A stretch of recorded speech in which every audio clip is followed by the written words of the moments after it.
They told me to behave, to smile, to sit through my sister's big day like I wasn't the family secret they were ashamed of.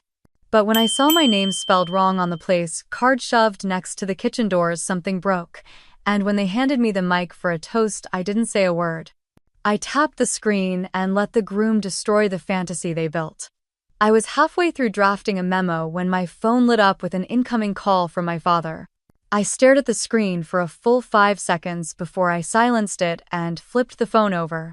A minute later, it buzzed again. This time, it was my mother. I hadn't heard from either of them in nearly 3 years, not since I left Tacoma for good. Any communication since then had been minimal and strictly through email. Short, cold, transactional. Like asking if I'd received a holiday card or sending me an address update for a tax form. Never anything personal. Never anything close to warmth. Now both of them were calling back to back. That alone made my stomach twist. I let the second call go to voicemail. Not even 2 minutes later, they called again. But this time on FaceTime. I don't know what possessed me, but I picked up. My father's face filled the screen first. Gray at the temples, now still sharp in the eyes, still always watching. My mother's voice came in before I could speak. Lena, your sister's wedding is next month. You need to be here. No, hello. No, how are you? Just straight to it. I blinked. The screen tilted as they sat side by side, probably in the living room where I used to spend hours pretending not to exist. We've sent you the formal invitation, my mother said. I hope you've received it. I hadn't, or maybe I had and trashed it without looking. I didn't remember. She continued without waiting. Sabrina's day is going to be very special. The press will be there. We're announcing the new partnership with the Caldwell family, and it would look incredibly strange if her sister wasn't there to support her. Support her. Right. Richard leaned forward, now adjusting the camera slightly. Lena, I know there's been tension. But this is not about the past, this is about family. I felt a tightness build in my chest. 3 years. 3 years of silence and distance. They hadn't asked where I'd gone when I left. They hadn't come after me. But now that Sabrina was having her picture-perfect wedding, I was suddenly part of the narrative again. Lena dear, this is important, my mother said with a tone that grated against me like sandpaper. Sabrina deserves to be celebrated, and the family deserves to be seen as whole. There it was. Not even a well-disguised attempt. Not we want you there because we love you. Not we miss you. Just we need you for the image. She tilted her head, waiting. I realized they were expecting a response. I pressed my lips together, fighting to keep my voice steady. I don't know if I can take time off. Work is heavy right now. My father scoffed lightly. Surely your boss can spare you for one weekend. This is your sister's wedding, not a trip to the grocery store. I looked at their faces, the same faces that used to watch me slip out of the room unnoticed. The same faces that used to light up for Sabrina's every accomplishment, every tantrum, every self-centered demand. I said I'd think about it, that I'd look into flights. And then I hung up. I sat there staring at the dark screen of my phone. My hands had gone cold. They wanted me back for one day. One carefully staged family photograph. One perfectly cropped headline. 3 years of being invisible. And now I was needed to complete the backdrop. I set the phone down and walked to the kitchen. Poured myself a glass of water, stared at the sink. My mind was a flood of memories. Sabrina's sweet 16 party. I wasn't in a single photo. Senior night at my high school debate finals. They left early to attend her cheerleading banquet. The time I got my first full-time job and no one asked what I did. I pressed my fingers to my temples. They had chosen her a long time ago. And now they wanted to pretend like I'd always been part of it. Outside, the Seattle sky was thick with early evening gray. I stood at the window and watched the wind tug at the trees. I hadn't made a decision yet, but I knew I couldn't ignore the past just because they needed a matching set for the pictures. And deep down I knew this wasn't going to be just a wedding. Something about the urgency in their voices, the pressure in my mother's smile felt off. Like I wasn't being invited, I was being positioned. I walked back to the table and sat down staring at the memo I had abandoned. My cursor blinked on the screen.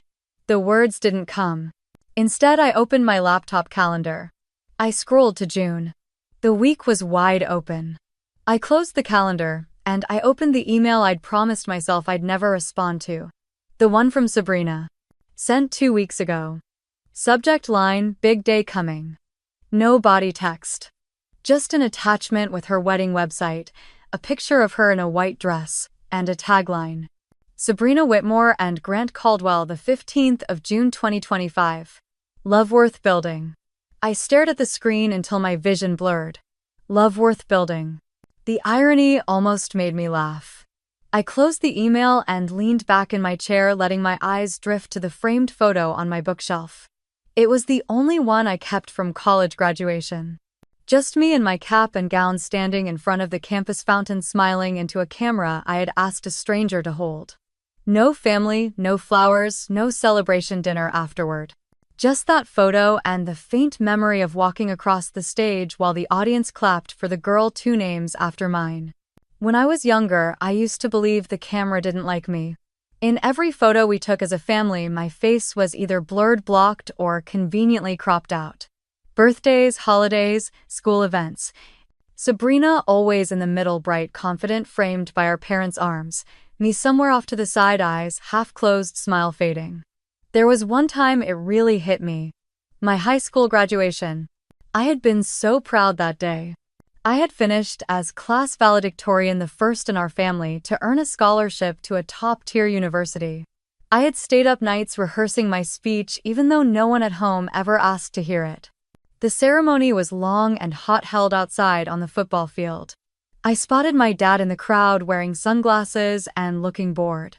My mom was fanning herself with the program, more focused on the woman next to her than what was happening on stage. Sabrina wasn't there. She had a regional art competition the same day. I remember the moment I stepped off the stage with my diploma in hand, looking into the stands, searching for their faces. I couldn't tell if they saw me. Later that evening, my mom asked me to take off the gown so she could wash it for a neighbor's daughter. She said the fabric wrinkled easily and would be better stored clean. I handed it over without saying a word. The next morning, I found a fresh picture frame on the living room shelf. Inside, it was a colored pencil drawing of a cat with a crooked tail, one green eye and one blue. Sabrina's entry from the art show. Not a single photo from graduation had been printed. Not one. When I asked about it, my mother said we hadn't gotten any good shots of me. The light was bad. I looked too serious. Besides, she added, art is timeless. It brings color into the home. Diplomas sit in drawers. That was the first time I realized I might not be part of the narrative they were building. At first, I tried harder. I volunteered for things. I joined clubs. I brought home trophies, plaques, certificates. None of it made it to the walls. But Sabrina's messy sketches were everywhere. Every corner of the house had her handwriting, her signature, swirls, her lopsided drawings of girls with giant eyes and crooked crowns. I even started wondering if I was actually that boring. Maybe I didn't deserve the attention. Maybe she was the spark in the family, and I was the supporting character. The quiet one. The filler. But then came the Christmas card incident. I had just finished my freshman year at UC Berkeley. I flew home for the holidays, exhausted but excited. I had made the dean's list, gotten a summer internship lined up, even brought a few gifts I'd bought with the little money I had saved working part-time. When the family holiday card arrived a week later, I wasn't in it. They had taken the photo at Sabrina's school's winter art exhibit. It was her and our parents standing next to a painting she had done of a girl dancing in a snowstorm. The caption read, "Celebrating talent, love, and family." I was sitting right there when they opened the envelope and no one said a word. That evening, I went up to the attic and opened a box marked Lena's stuff. Inside were old birthday cards, a few school awards, and a handful of photographs. One of them showed me at 8 years old blowing out candles alone at the kitchen table. A paper plate and a cupcake. I was wearing a party hat with no one else in the frame. I remember that moment so clearly. It was the year Sabrina had pneumonia and Mom said we couldn't have people over. But she still baked a cake for Sabrina 3 months later when she was better and threw a belated party with 20 kids in the backyard. The memories kept piling up. The time I sprained my wrist at track practice and Mom told me to walk home so she could finish watching Sabrina's rehearsal. The time I got cast in the school play and no one showed up. The time I wore a new dress to my junior prom and Dad told me I looked like I was trying too hard. I guess that's what it feels like to grow up as background. Now with this wedding looming, they wanted me in the picture again. Not because I mattered, but because it would look better if I stood there smiling next to Sabrina in her $1,000 gown. Because people would ask questions if the older sister didn't show. They didn't care about my presence. They cared about the symmetry. I stood up from the table and walked to the mirror by the door. My reflection stared back, older now, sharper, tired, but not broken. I wasn't 18 anymore, waiting to be noticed. I had built a life, even if no one back home knew about it. A life of deadlines and quiet victories. Of real friends and chosen family. Still, part of me ached. Not for their approval, but for what could have been. For the version of my life where I was enough simply for existing. The ache didn't last long. Years of silence had built a callus. It pressed now like a bruise beneath the skin, dull but there. I turned off the lights, left the empty glass in the sink, and climbed into bed without checking my phone. Let them wait. The apartment was quiet except for the low hum of the fridge and the distant sound of rain tapping against the kitchen window. I moved slowly barefoot across the hardwood floor, each step softened by the old throw rug that curled slightly at the edges. Something in my chest felt heavy, like the air had thickened since that call. I didn't want to sit. I didn't want to lie down. So I opened the drawer. It was the one beneath the small bookshelf in the corner of my living room, tucked between a stack of faded legal briefs and a half-used notepad from law school. I hadn't opened it in a while. I knew what was in there. My hands didn't shake, but my breath caught when I reached for the envelope. Cream-colored, soft to the touch, the handwriting on the front, still as graceful as I remembered. Lena in cursive blue ink. The E looped wide just like she used to teach me when I was 6, and still believed cursive was some kind of secret code for grown-ups. I slid the letter out slowly. The paper was worn from the fold, but the scent of her lavender hand cream still lingered faintly, like she had written it just yesterday. I sat down on the floor cross-legged and read it for what must have been the 100th time. You do not have to prove anything to people who never bothered to see you. Live your life not for them to understand, but for you to feel free. You are enough as you are. I could still hear her voice when I read those words. Eleanor, my grandmother. The only person who ever truly knew me. She had come to live with me the last year of her life after the diagnosis had made it impossible for her to stay in that old house in Bainbridge Island on her own.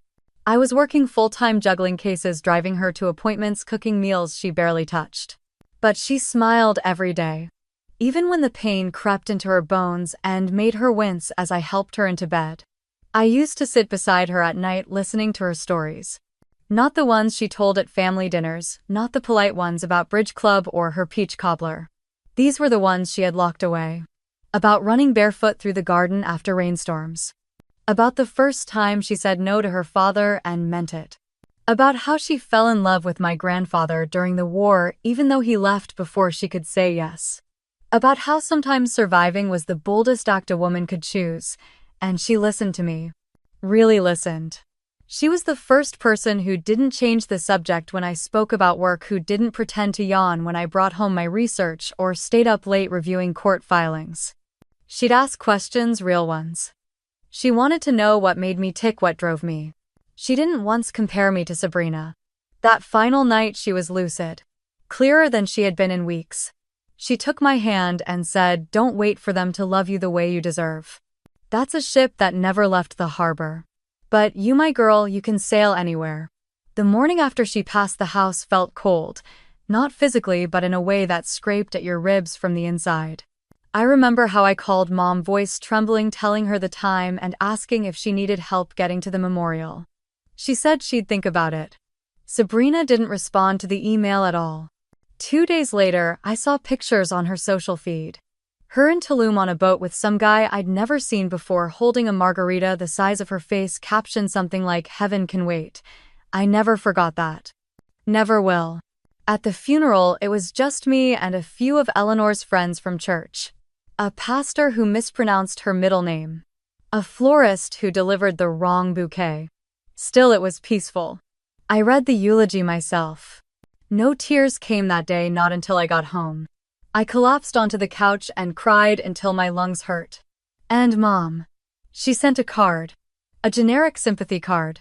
Inside it said, "Hope you're taking care of yourself." Signed, Marianne. Not Mom. Just Marianne. I tucked the letter back into the envelope carefully and returned it to the drawer. My fingers paused as they brushed over the old photograph next to it. Eleanor and me in her garden sunflowers behind us, both of us laughing, her hand resting gently on my shoulder. There were no frames like that in my mother's house, none where I looked like I belonged. I stood up, exhaling slowly, trying to steady the storm inside me. I owed Eleanor more than just a memory. I owed her the promise I never said aloud. That I would not keep circling the same old ache. That I would not let them decide who I became. Maybe showing up to the wedding wasn't about them. Maybe it was about me. About saying goodbye properly. Not to Eleanor.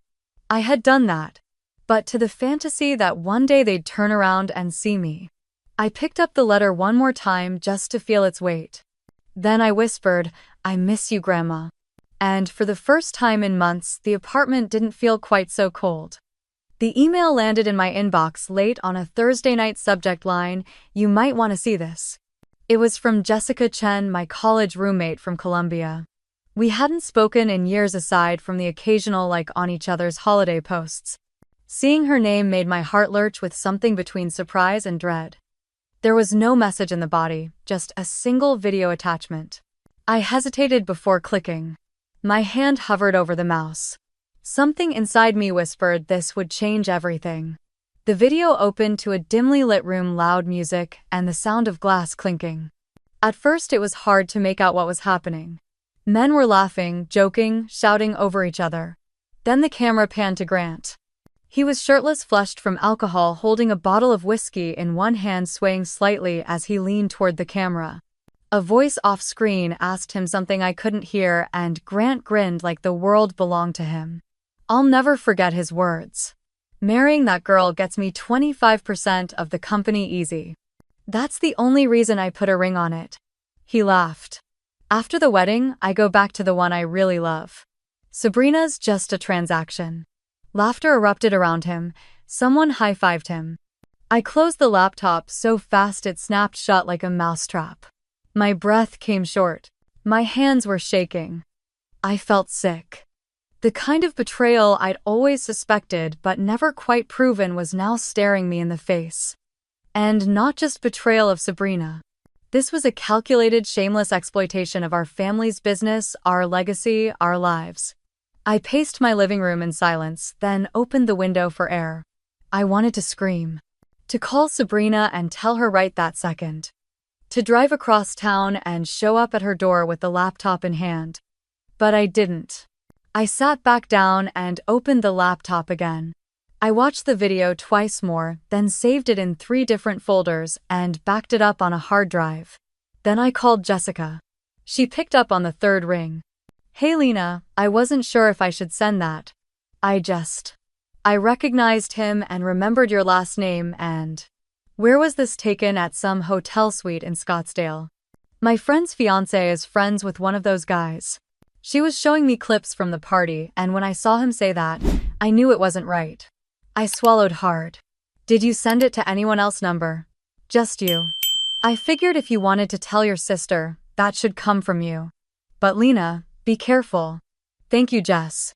Really." We said goodbye, but I didn't hang up immediately. I stared at my reflection in the black screen. For once I saw something cold and focused in my own eyes. The next morning, I didn't go to work. I sat at my kitchen counter with a legal pad and started making a list. 1. Keep the video secure. 2. Research potential implications, corporate fraud, prenup, breach. 3. Check Sabrina's wedding date. Timeframe to act. 4. Call Malcolm. My hand paused at that one. Malcolm Foster had been my father's closest friend before Dad passed. He was a semi-retired attorney now, but he'd always had a sharp mind and an even sharper sense of ethics. I hadn't spoken to him since the reading of Dad's will. Back then, he was the only one who looked at me like I still belonged in the room. I picked up the phone, but didn't dial. Not yet.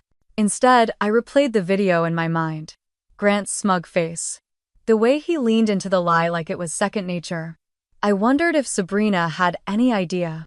Or if she was too lost in the glitter of it all to see the cracks forming beneath her heels. Later that afternoon, I went out for a walk around Capitol Hill to clear my head. The air was crisp and cool, the kind of spring day that tricks you into thinking everything's fine. People were walking dogs, sipping lattes, pushing strollers. Meanwhile, I had a time bomb in my hard drive and a sister about to walk into a marriage built on lies. I sat on a bench and watched two little kids chase each other with bubbles, their laughter rising over the breeze. Part of me still wrestled with it. Would telling her make me the villain? Would it look like bitterness? But this wasn't just family drama anymore, this was calculated deception, and it wasn't just Sabrina who'd be affected. The family business, our grandfather's legacy, was on the line. By the time I got home, I had made one decision. I wasn't going to act on emotion. Not yet. I wasn't going to confront Sabrina. Not until I had legal clarity. Not until I knew how deep Grant's intentions went. Not until I understood exactly how much was at stake. I emailed Malcolm. Subject line, need to discuss something. Urgent but confidential. In the body, I simply wrote, "Hi Malcolm, I hope you're well. I have something I need to talk to you about and I would appreciate your guidance. It's about my sister's upcoming wedding and a potential legal concern that might impact the family. Let me know if you're available for coffee or a call this week. Best Lena." I hit send and sat back. The silence in the apartment returned heavier this time. Not cold, just waiting. I stood at the window for a long time, staring out at the streetlights casting their yellow halos on the wet pavement. My phone lay face down on the counter behind me, but I could still feel it there, like it was burning a hole through the granite with that damn video trapped inside. It was almost midnight, but I didn't feel like sleeping. I made a cup of tea I wouldn't drink and sat on the edge of the couch, just breathing, thinking, trying not to drown. And that's when the memory came back. Not gently, not as a whisper. It hit me like a door slamming open in a dark hallway.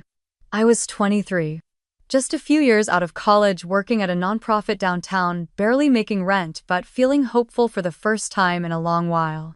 His name was Aiden. He was a law student doing a summer internship with a firm in Boston. We met at a community fundraiser. He was charming in a quiet way, all soft smiles and sleeves rolled up to his elbows. He listened more than he spoke, and when he did speak, he always looked you in the eye. It felt safe, easy, like I could finally stop bracing for the next storm. I introduced him to my family after 3 months. It was supposed to be a Sunday dinner. Dad grilled steaks. Mom made her over-salted mashed potatoes. Sabrina showed up in a backless dress and heels too high for the grass, late as usual, breezing in with her hair perfect and her voice loud enough to pull every orbit toward her. She was 20, then freshly dropped out of school for the second time, full of plans and disasters. Aiden was polite. I saw him smile at her once, then look back at me as if to reassure me that I had nothing to worry about. 2 weeks later, I came home to find him packing his things. He couldn't even look me in the eye. I remember his voice shaking. He said something about chemistry and confusion and needing to be honest. Then he walked out of my apartment and right into hers. I found out through Sabrina's Instagram, where she posted a photo of their hands intertwined over coffee. The caption was a quote about fate. I didn't even cry at first. I felt hollow, like someone had reached inside me and scooped everything out. I confronted her once. I was still shaking with disbelief with the rawness of it all. She looked at me like I was being dramatic.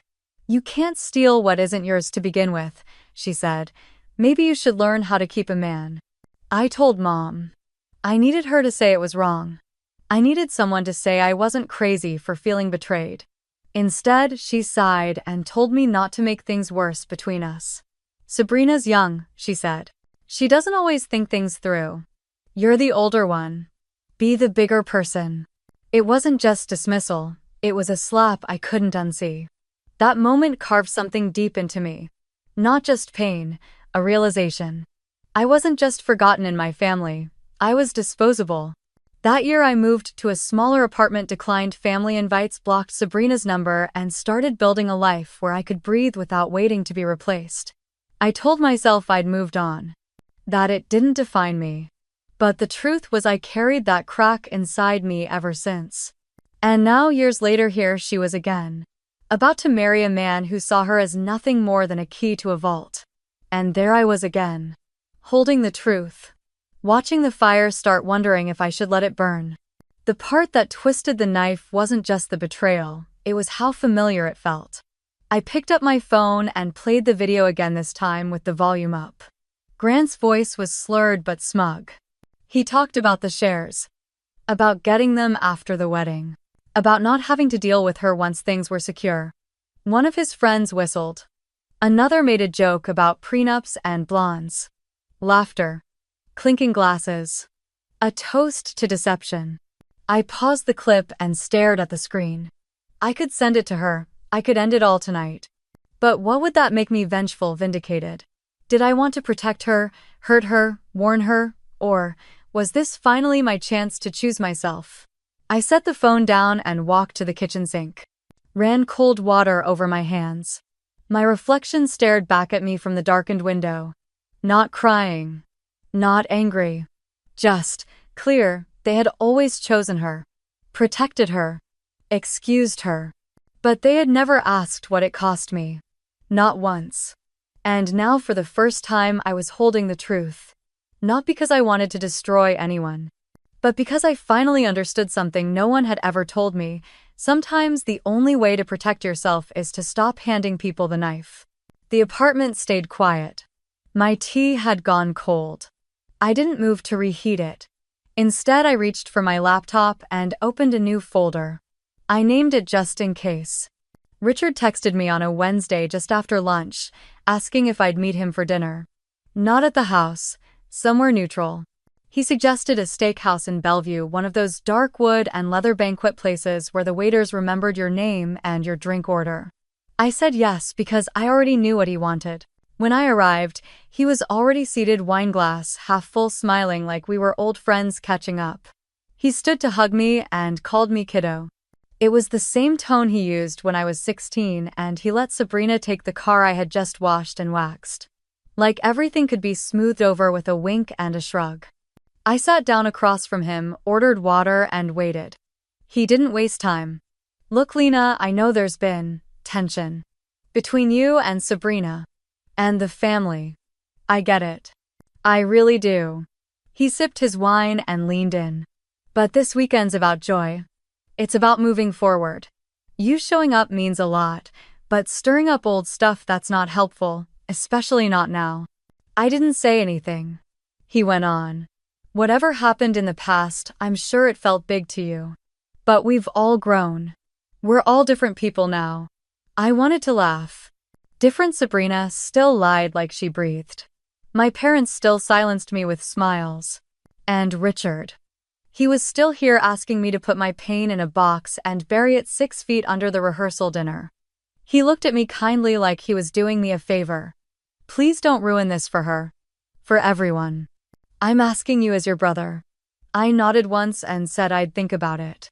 He smiled again, called for the check, and offered to pay for my valet. I walked back to my car alone. The next morning, I drove back to Tacoma. The air there always felt heavier, like the town was holding its breath. My father greeted me in the driveway wearing the same navy windbreaker he wore to every soccer game when I was in 8th grade. "You're early," he said, and gave me a one-armed hug. "Your mom's at the florist." I followed him inside. The house smelled like lemon polish and anxiety. He poured me coffee without asking and motioned for me to sit at the kitchen table. We sat there facing each other, the silence filling the space like fog. "I know this visit isn't easy," he started, "but I'm glad you came. It's important for the family to have you here." I sipped the coffee. It was bitter. He clasped his hands. "Lena, I know you've been hurt. I know things weren't always fair, but holding on to that pain, it only makes things worse. This wedding. Maybe it's a chance to let go. I looked at him. He wasn't angry. He wasn't pleading. He was presenting an idea gently, like handing me a glass figurine and hoping I wouldn't smash it. Let go, I repeated. Yes, your mom. She worries. She thinks you're still angry. But maybe if you just show her you've moved on, things can finally settle. He smiled like that was reasonable. Like I hadn't swallowed a decade of silence just to be allowed back inside this kitchen. She asked me to come back because she's worried about how it will look if I don't, I said. Not because she misses me. Not because she thinks she was wrong. He didn't deny it. We all have our ways of coping, he said softly. Sometimes silence is what keeps a family together. I stared at the table. The grooves in the wood. The way the light hit his wedding ring. The fact that this was the closest thing I'd ever gotten to an apology. I didn't answer. That night my mother came home and greeted me like I was a polite guest. She didn't hug me. She complimented my shoes. Later, while we were folding linens together in the living room, she said it. I'm glad you're here, just be mindful of your tone. This is Sabrina's weekend. It's not about the past. I didn't say anything. She looked at me, eyes soft but firm. Keeping quiet is sometimes the kindest thing you can do for a family. I folded a napkin perfectly in half, then again into a triangle. The next morning I watched her fuss over the seating chart and rehearse her speech, which started with how blessed they were and ended with a toast to Sabrina and Mitchell's future. No mention of the daughter who once rewrote her college application essays 6 times just for a pat on the back that never came. But I smiled and nodded when she looked my way. That night in the guest room, I opened my laptop and reviewed the files again. I replayed the clip of Sabrina telling a florist that her sister was unpredictable and might cause drama, so keep her flowers neutral. I uploaded another file to the folder, labeled it rehearsal audio. Then I shut the lid and lay back on the bed staring at the ceiling fan spinning slowly above me. I didn't know exactly what I would do yet. But I was done being quiet. The door to Harold's office was always slightly ajar, like he expected me even when I hadn't called ahead. That morning I didn't need an invitation. I walked in and found him standing at the window, a mug of coffee in his hand, watching the Puget Sound shimmer in the mid-morning light. He didn't turn around. I closed the door softly behind me and said, I think I'm going to do it. Harold's voice came quiet, steady. Sit down, Lena. I did. The leather chair creaked under me like it always did. Familiar, safe. He finally faced me. His expression was unreadable except for the slight crease between his brows. Tell me why. I opened my laptop and tilted the screen toward him. The still frame of the video rested there, paused mid-frame. Sabrina laughing. My mother brushing a strand of hair from her shoulder. Richard raising a glass. I didn't press play. Instead, I said, because I've lived my entire life biting my tongue to keep everyone else comfortable. And for what?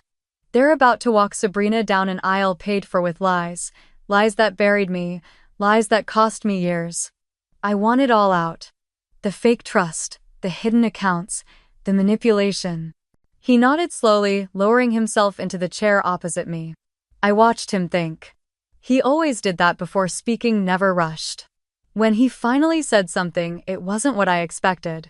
If you release this, be ready for the fallout. There's no going back to Sunday dinners and polite small talk. You won't just be airing their secrets, Lena. You'll be ending the version of your family that still lives in memory. I stared down at my hands. My nails were short, clean. The polish chipped.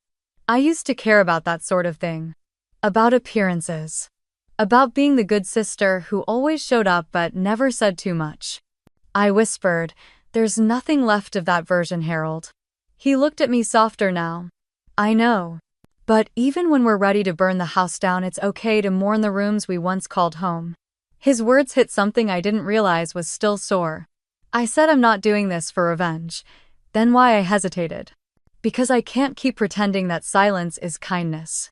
Because Sabrina got ahead by stepping on me. Because my parents care more about the neighbors' opinions than my life. And because maybe if I say something, someone else will stop swallowing their truth just to be loved. He nodded again. This time with something like approval. I won't stop you. But I'll say this. Make sure you're doing it for the person you are becoming, not the girl still trying to reclaim what she lost. I felt my throat tighten. Harold always saw right through me.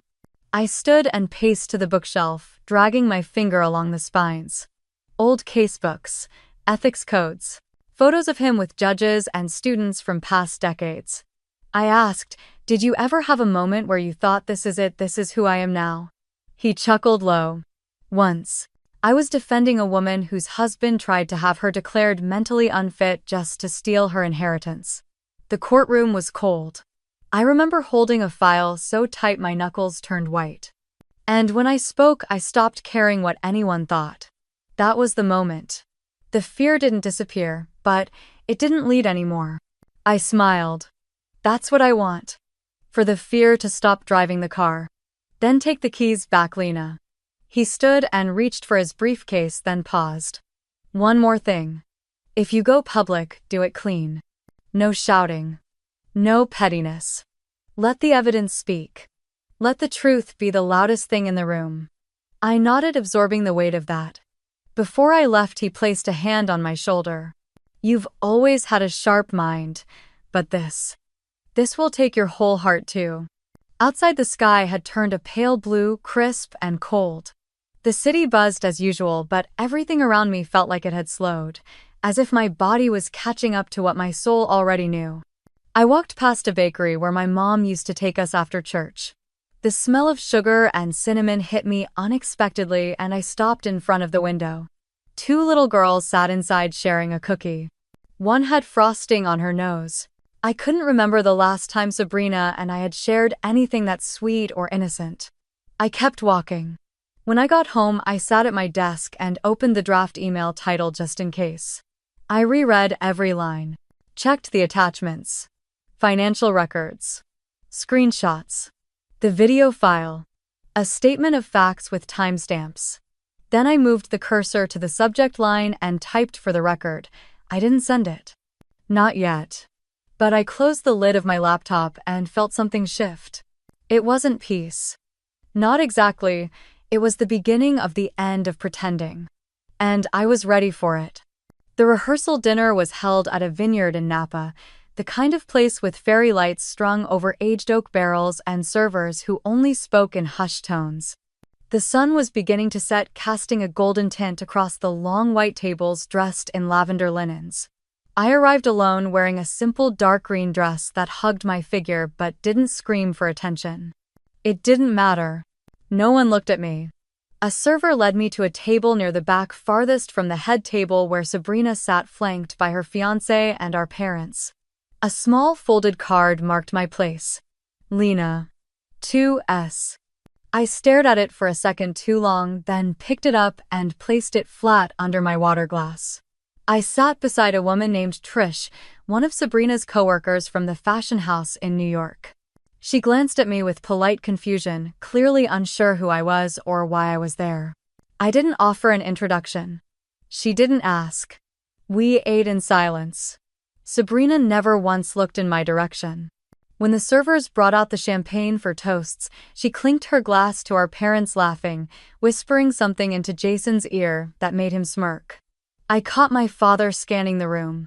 His eyes swept past me like I was a coat rack in a hotel lobby. He raised his glass to someone behind me. Dinner was plated lamb with fig reduction and truffle potatoes. I took 2 bites. It tasted like paper. No one asked me what I was doing these days. No one asked where I lived, who I'd brought, or if I was happy. It was as though I'd arrived from a different orbit, briefly colliding with theirs before drifting out of frame again. I had expected the coldness, but not the precision of it. Not the way it had been choreographed like everything else about this weekend. I excused myself before dessert and wandered toward the vineyards. Rows of grapevines stretched into the hills, the leaves flickering under garden lights. It was quiet there until the gravel behind me crunched with approaching steps. I didn't need to turn to know it was her. My mother stood beside me, arms crossed, lips pursed as if even this air displeased her. She looked out toward the hills and said softly, almost sweetly, "Lena, I know you're hurt, but tomorrow is a big day. For all of us." I didn't answer. The silence between us wasn't new. It had aged, settled, grown thick like dust. She added, I know sisters have their jealousies. That's natural. But when the guests arrive, sisters stand together. That's how people see a strong family. I turned to her slowly, my voice calm. So this is about optics. It's about unity, she said quickly as if correcting herself. Sabrina's worked so hard to rebuild what happened with the press. This wedding is her fresh start. And for us too. For our name. She paused, then looked at me fully. Her tone softened, almost maternal. Just remember, Lena. Tomorrow is the day Sabrina restores the family's image. Don't take that from her. The last sentence wasn't a request, it was a command. A reminder of where I stood. What I was worth. I think part of me always knew she'd say something like that, but hearing it in that place after everything, it snapped something in me clean. I nodded slowly, not in agreement, but in understanding. She turned back toward the dinner, heels clicking against the stone path, and left me under the vineyard lights. For a long time I stood there, breathing in the cool air, letting the silence press against me like a second skin. There would be no miracle reconciliation. No whispered apology. No warmth. They didn't want a daughter, they wanted a placeholder. A shape that fit into family portraits but didn't cast a shadow. And if tomorrow was their coronation of Sabrina's new life, I would not be the silent backdrop they walked past. I looked down at my hands. They weren't shaking. For the first time in years, they were steady. Calm. I walked back toward the main house, slowly past the tables of laughing guests, past the floral arch they'd rehearse walking through tomorrow. Inside the guest room, where I'd been put second floor furthest from the bridal suite, I sat on the edge of the bed and opened my laptop. The file sat there untouched since Harold had transferred it. I double-clicked. The video loaded. I let it play once. Then again. Then I closed the lid. The night was dark now. The vineyard outside looked peaceful, unaware. But I wasn't. Not anymore. And neither would they be. The morning of the wedding came cloaked in sunshine and silence. Birds chirped as if nothing was about to implode. I stood in front of the mirror in my hotel room, smoothing the deep navy silk of my dress, my fingers steady, my face unreadable. Not too flashy, not invisible, just enough to be called up. I pinned my hair back low, simple and clean. There would be no tremble in my voice. No rage, just light and sound. The venue was a manicured vineyard estate in Napa Valley, all ivory tablecloths and imported flowers. Rows of white chairs curved around a gazebo draped in pale pink roses. Guests in designer heels and pressed suits sipped champagne under shaded parasols. I walked in alone. Nobody stopped me. That part they had made sure of. Being the sister was still enough for an invite, even if only by blood. I felt the eyes before I saw the stares. A few hushed voices trailed me. Probably wondering if Sabrina had really invited me or if I'd just shown up out of spite. But they quickly looked away. That was the role I was cast in for so long, the outlier. The quiet one. The one who could be erased with a shrug. Today they were about to learn something new. The ceremony had already begun. Sabrina stood radiant under the arch, her dress glittering like frost in the afternoon sun. Grant beamed beside her, oozing charm and control. My parents sat in the front row, proud and poised. I stayed in my seat until the ceremony ended and the MC invited everyone to the reception inside the main hall. The reception was as excessive as I imagined. Crystal chandeliers, filet mignon plated like art, a live string quartet playing pop songs with elegance. Every centerpiece looked like it cost more than my college tuition. I didn't eat. I barely sipped my wine. I waited. Waited for that part in every wedding where they pass the mic. Where someone from the family says something sweet and sentimental. And when the MC stood at the center of the dance floor, tapping the mic gently and flashing a rehearsed smile, I knew. We would like to invite the bride's sister to say a few words. The MC's voice echoed through the room. She added, the bride's sister-in-law, I mean. Sorry. Lena. A polite smattering of applause. Sabrina looked frozen. She hadn't expected this. Her hands gripped the stem of her wine glass like it was the only thing keeping her upright. I rose slowly. My heels clicked against the marble floor with each step. I reached the mic and smiled. Thank you, everyone. I won't take too long. I just wanted to share a small memory, something that meant a lot to me recently. I nodded to the AV tech near the stage. Just a little video. That's all. The room darkened slightly as the projector screen lowered behind me. The music stopped. The murmurs fell quiet. For 3 seconds, nothing happened. Then the screen lit up. It was a dimly lit video, clearly taken from someone's phone. Grant appeared seated on a leather couch, a tumbler of whiskey in his hand. His tie loosened, his voice thick with drunken confidence. Off-screen, a male voice asked, "So, what's the deal with Sabrina? You locking that down for real?" Grant laughed long and loud. "Sabrina, man, come on, she's a look. A brand. People love the boss babe thing. She gets me indoors with clients who'd never talk to a guy like me. She's a pass. A VIP wristband, temporary." Then he lifted his glass. "But hell, I'll ride that until it's inconvenient." Dead silence. I turned and looked at Sabrina. Her hand was at her chest. Her lips parted, shaking. One of the groomsmen dropped his fork.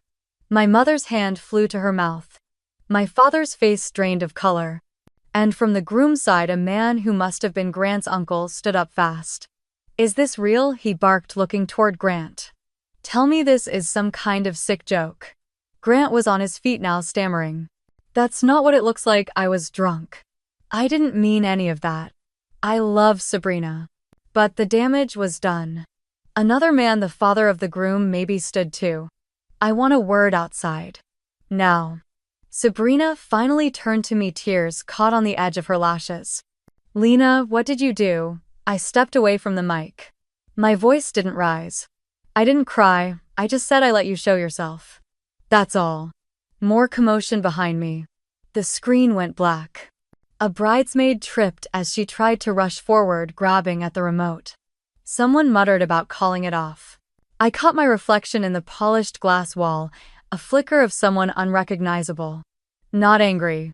Not vindictive. Just still. And as Sabrina sank into a chair, face pale and disbelief washing over her like a tidal wave, I walked quietly back to my seat. No applause. No cheers. Only silence and the distant sound of a $1,000 cake being wheeled away before anyone could cut it. The fireworks hadn't even started and the night was already burning. Sabrina came at me like a storm, her heels clicking furiously on the marble floor. I didn't move. I saw her reflection in the tall glass behind the dessert table before I felt her slap. It was sharp, fast, and echoed across the ballroom like a dropped plate. Gasps rippled through the guests still frozen from the video. Someone knocked over a glass of champagne. My cheek stung, but I didn't flinch. I looked her dead in the eye. Her face was contorted, not with sadness, not with regret, but with rage. "You're jealous," she hissed. "You've always been jealous. Of me, of my life. You couldn't stand that this day wasn't about you." She raised her hand again, but Grant grabbed her wrist from behind. "Enough," he said flatly. She yanked her hand away and spun around. "Don't you dare defend her," she snapped at him. "She just humiliated me in front of both families." Grant didn't even look at her, he looked at me instead. His eyes weren't angry. They weren't even surprised, they were just blank. He didn't say goodbye, he didn't apologize, he didn't ask any questions. He simply turned and walked out of the ballroom like someone who had just realized he left the stove on at home and couldn't be bothered to return. Sabrina stood frozen, staring after him, her breath hitching in short, confused bursts. The groom's father stepped forward next, straightening his jacket, his face set like concrete. "This wedding is postponed," he announced. "Until further notice. We will not be associating with a family that encourages deception, mockery, or instability." Behind him, the groom's mother nodded once and took off the diamond necklace they had just gifted Sabrina during the engagement exchange. She placed it on the nearest table as though it were now tainted. Then they both walked away, followed by the rest of the groom's side like a slow-moving wave of judgment. Sabrina was left standing in the middle of the room in that overdone white gown with its glittering beads and 15-foot train. No one reached out to comfort her. No one clapped her on the shoulder or whispered, "It'll be okay." The air was too thick with disbelief, the kind that leaves a bad taste in your mouth no matter who you side with. Then came my mother. Her steps were slower, softer, as if walking through water. Her mascara had started to run, though she tried to dab it with a napkin that was already damp. "Lena," she whispered, her voice hoarse. "You didn't have to do this. Not like this. You could have come to us. We would have listened." I tilted my head, not out of pity, but curiosity. As if I had stumbled upon an old relic in the attic and was trying to remember where it came from. "You've never listened," I said. "Not once." She grabbed my hand and I let her, but only for a second. She was crying now, really crying. Her body shook the way it had when Grandma died, except this time there was no death. Only revelation. "I just wanted one day to be perfect," she pleaded. "For once." I stepped back. "That was never my job," I said. Behind her I heard my father's voice, low and sharp like a cracked bone. "You've always resented this family," he growled. "You're not one of us. You never were." He was standing near the head table, arms crossed, the veins in his neck pulsing like they used to when I'd come home late as a teenager. "You think this makes you better than us. You think truth makes you a hero." I didn't answer. "You destroyed everything," he said. "All of it. Because you couldn't stand being in her shadow." There was a pause. I could have said 100 things. I could have brought up the years I funded the mortgage when Dad's consulting slowed. I could have reminded him I planned Sabrina's college application essays, bought her first car, even made the down payment on her New York apartment. I could have told him that the only shadows Sabrina ever had were the ones cast by lies she told herself to stay shiny. But I said nothing. Silence was all I had left to give. He waited for me to break, to scream back, to defend myself with tears and gestures and old stories. When I didn't, he clenched his jaw and turned away. "Good," he muttered. "Walk away. Just like always." I took one long look at the ballroom, now half-empty, petals from centerpieces scattered like confetti on the floor, the projector still faintly glowing with the last frame of the video. And I walked. Not in shame. Not in triumph. Just forward. Through the corridor lined with candles that now felt unnecessary, past the open bar where a single flute of champagne still fizzed, and out into the cooling air. The night had cracked open, but, for the first time in years, I could breathe. I left the estate without saying goodbye. No slamming doors, no dramatic exit. Just me walking down the gravel path with the scent of burnt sparklers still clinging to my dress, and the ache of everything finally coming undone, pressing behind my ribs. Mark had already called an Uber, sensing I wouldn't want to linger. We rode in silence, hands intertwined, as the lights of Santa Barbara blurred past the car window. My phone vibrated once. Then again. By the time we reached the hotel, there were over a dozen messages. All from Sabrina. The first one read, "I didn't mean to slap you. I just..." Snapped. Then, "Can we talk, just us?" I set the phone down on the nightstand without replying. I didn't have it in me to open that box again. Not tonight. Mark ordered room service. We sat cross-legged on the bed eating pasta out of overpriced takeout containers while he gently undid the zipper of my gown, letting me breathe for real. I took a hot shower, washed the night from my skin, and stood in the mirror wrapped in a towel, staring at the woman looking back. No bruises, no mascara streaks, no cracked voice. Just me, whole. When we got back to Seattle the next evening, the messages had tripled. Some were apologetic. "Mom's in bed. She won't eat. She's crying all the time. You don't have to forgive me, just help me fix this." Some tried guilt. "You ruined the night. Dad's furious. I don't even know if we're still engaged." People are sharing clips of the argument. It's all over TikTok. Then they turned sharper. "Are you seriously just ignoring me? I swear to God, Lena, if you don't take that video down, I'll tell everyone what you're really like." And finally, desperation. "Please. I can't breathe. I can't sleep. Make it stop." The strange thing was, I hadn't posted anything. Someone else at the party had recorded the slap. The screaming. The mother sobbing into her hands. The bride falling apart in heels and makeup under a sky of unused fireworks. The clip was less than 30 seconds, but it was enough. By the end of the week, wedding blogs were dissecting it. Reddit threads with titles like Bridezilla Breakdown at Coastal Estates started popping up. People who didn't even know us were debating whether I had been justified. Whether Sabrina was a narcissist, whether money ruins families, or just reveals the rot that was already there. I didn't say a word. Instead, I blocked her number. Then Dad's. Then Mom's. I changed my email. I deleted the shared album link I had once made for family photos.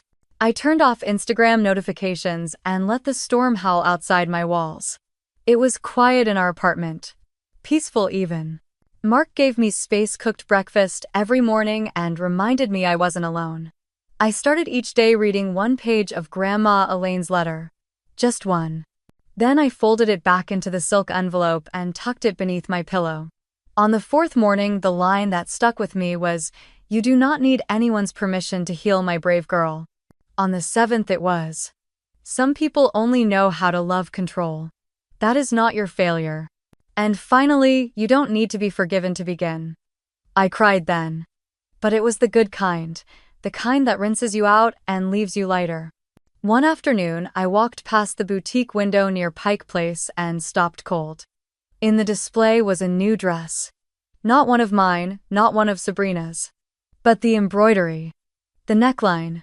The way the pleats fell into an asymmetrical train. It looked like mine. The original. The dress I had sketched in the margins of journals before any of this began.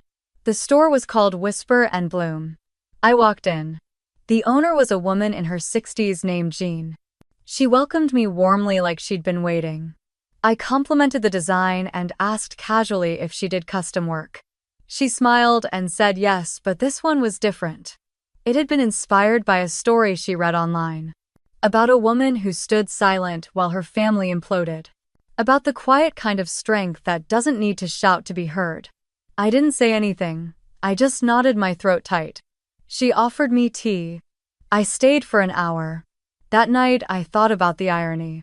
The very drama that tried to erase me had birthed something else. A narrative not mine, but echoing through strangers, finding new shapes, new seams.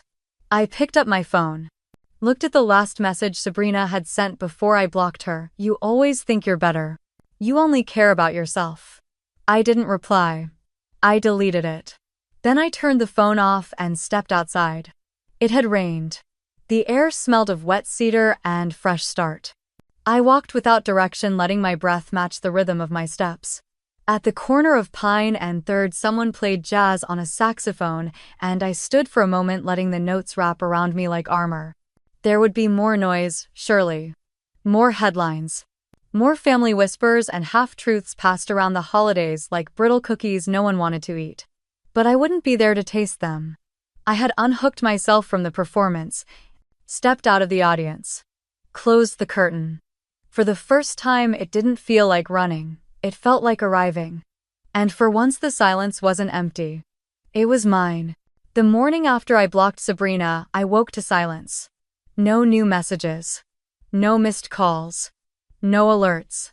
Just the soft hum of Seattle rain tapping against the window pane. For the first time in what felt like years, my phone didn't feel like a weapon waiting to go off in my hand. It was quiet, and that quiet felt like peace. I made coffee, sat at the kitchen table, and stared out at the mist swallowing the city skyline. My inbox had nothing from Mom, nothing from Dad, nothing from Sabrina. The absence of noise wasn't hollow, it was clarifying. I opened a blank email and let my fingers rest above the keys. Not with anger, not with sadness. Just with truth. It didn't take me long to type it. I didn't revise it or agonize over the wording like I had with every other message I'd ever sent them. I wrote, "Please don't contact me again. I hold no grudge. But I also no longer belong to the version of family you want to preserve. I am not ashamed of who I am. I am Lena Whitmore. And I have chosen truth over silence." I hovered over the send button for 1 second, maybe 2, then clicked. The message disappeared into the void, and with it any remaining illusion that I owed them more of myself. Later that afternoon, while I was answering emails for my own consulting work, a headline caught my eye on a finance newsletter I still subscribed to out of habit. Fleet Cross Logistics initiates internal audit after public backlash. The article was brief, but the implications weren't. Following a viral clip tied to a high-profile wedding scandal several investors had pulled out. A strategic shipping deal with a West Coast chain had been suspended. The company had released a bland statement about reevaluating internal standards of leadership. My mother and Sabrina weren't named directly, but the subtext screamed. The fallout had begun. And I felt nothing. No thrill, no vengeance. Just confirmation that truth once seen has a way of working quietly. By sunset, I was out on my balcony with a blanket over my legs and my laptop in my lap. The sky had softened to lavender and gray. Seattle's noise was still there, but underneath it all I could hear something steadier. Myself. I opened a blank document. No plan. No outline. Just the white screen staring back at me, full of possibility. I hadn't written anything personal in years. Everything I ever gave had been edited, filtered, acceptable to someone else's expectations. But now I wasn't writing for them. I wasn't writing for anyone. I was just telling a story. Mine. I started with what I knew best. The feeling of being erased. The slow suffocation of being useful but invisible. The ache of having love withheld unless it served a purpose. The moments when I realized silence could be both prison and power. Word by word I let it go. I wrote the names I once avoided. I wrote the things I was told to forget.